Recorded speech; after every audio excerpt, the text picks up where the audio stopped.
Si tu continues d'être troublé pour les petites choses, ça veut dire qu'il y a quelque chose qui ne va pas. Tu ne connais pas qui tu es. Et tu ne comprends pas le principe du combat spirituel. Tu ne connais pas qui tu es. Et j'ai remarqué une chose. J'ai vu beaucoup de mamans troublées, beaucoup d'hommes troublés, beaucoup d'hommes qui ont donné leur vie à Jésus, mais qui continuent d'être troublés par les forces des ténèbres parce qu'ils ne savent pas qui ils sont. Ils de lire même la Bible et de croire la Bible. Ils croient plus leurs rêves. Ils croient ce que les prophètes leur disent. Ils croient les conneries comme ça. Pourquoi? Parce qu'ils ne veulent pas lire eux-mêmes leur Bible. L'analphabétisme est en train de prendre le dessus sur le vrai christianisme.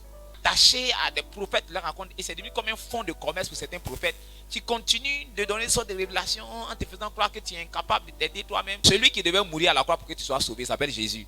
Et il est déjà mort. Il y a un certain nombre de choses qui te reviennent de droit.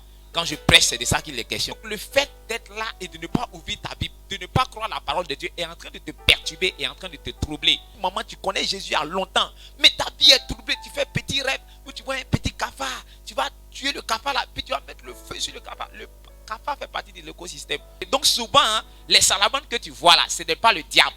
Chasse-le avec baïgon. C'est fini. Et tu as fait une théorie tout autour d'un cafard. Pourquoi? Tu ne sais pas qui tu es. Perturbe ta vie chrétienne.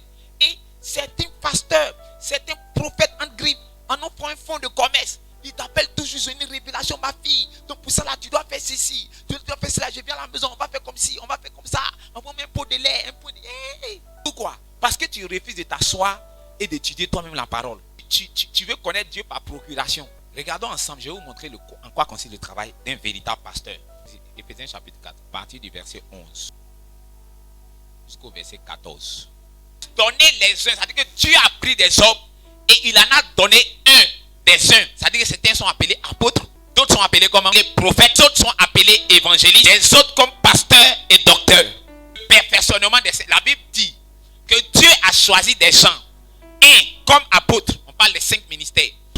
D'autres sont appelés comment? Prophètes, évangélistes, pasteurs, et deux sont appelés docteurs. Quel est leur rôle dans la vie des saints? Ça veut dire que le rôle du pasteur, de l'apôtre, de l'évangéliste, du prophète et du docteur, c'est de perfectionner. Qu'est-ce qu'on appelle perfectionner? C'est de prendre un saint, c'est de lui enseigner la parole, jusqu'à ce qu'il soit capable de faire ce que toi tu fais. Prends quelqu'une, ou bien quelqu'un qui ne savait rien, qui ne comprenait pas grand-chose au combat spirituel. Je le prends et je l'enseigne, je le perfectionne pour le perfectionnement des saints.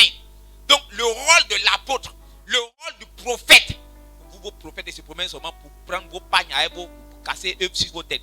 C'est eux qui ont des rêves. Comment on peut enseigner quelqu'un avec les rêves? Il y a des révélations. On ne peut pas enseigner quelqu'un avec ça. On dit le rôle de qui?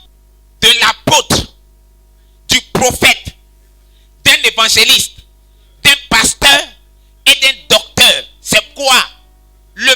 Si la Bible t'appartient, tu dois souligner perfectionnement. Tu dois entourer. Son rôle, c'est de perfectionner. C'est quoi on appelle perfectionner? Perfectionner, c'est rendre parfait. C'est-à-dire que je le prends d'un point A. Il sent que depuis rencontré là, il est passé d'un point A vers un point B. Il sent qu'il est béni par les enseignements. Donc, il sent lui-même qu'il a fait un bon. Il dit que je perfectionne les saints pour qu'ils fassent quoi? Le du ministère, ça veut dire que ce que je fais là, ils soient capables, eux, de faire ça. C'est ça le rôle d'un pasteur, d'un prophète, d'un pasteur, d'un apôtre. Ce n'est pas de se promener pour donner des révélations et prendre des offrandes. Si la maman tremblait avant de demander le diable là, quand je finis de l'enseigner là, pendant que je l'enseigne pendant un temps là, elle commence à ne plus trembler, c'est comment on règle la question. Mais toi, ça fait 15 ans que tu trembles. Ça fait 7 ans que tu trembles. Ça fait 3 ans que tu trembles. Tu n'as jamais rencontré le perfectionnement dont on parlait. Et tu appelles cet homme-là un prophète. Il est prophète comment? On n'a pas cité les prophètes tout à l'heure. On dit son rôle c'est quoi? C'est de passer chez toi pour dire, pour révéler. Dans votre famille là, je te vois, tu es sous un gros arbre. Le rôle du pasteur c'est de t'enseigner et de te faire passer d'un point A, du prophète, etc., un point A vers le point B. Donc je reviens là-dessus. Je parle de ça jusqu'à ce que tu aies bien intégré cette question. Alléluia.